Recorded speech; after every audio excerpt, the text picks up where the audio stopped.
মায়ের আগমন বার্তায় ভরে উঠেছে সমস্ত বিশ্ব প্রকৃতি। মা দুর্গাকে আমরা দেবী রূপে নয়, মেয়ে রূপে বরণ করি।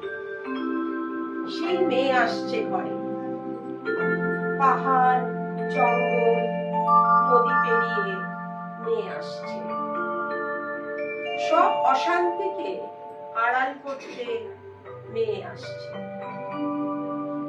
আমরা সবাই মিলে জিজ্ঞেস করলাম, ও মেয়ে, তোর মুঠো খোল দেখি, কি এনেছিস আমাদের জন্য?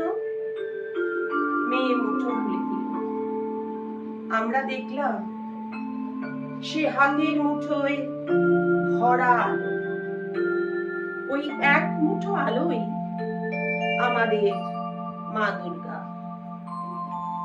তার আসার আনন্দে সর্বত্র এত আয়োজন, এত আনন্দ।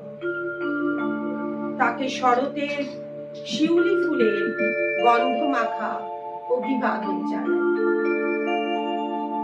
পৌরাণিক তত্ত্ব অনুসারে মা দুর্গা একদিন মহিষাসুর বধের মধ্যে দিয়ে ঘটিয়েছেন অশুভ শক্তির পরাজয়।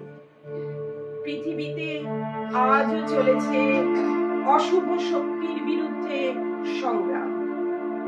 আমরা আশা করছি দেবীর আবাহনের মধ্য দিয়ে আবার নতুন করে ঘটুক অশুভ শক্তির বিনাশ।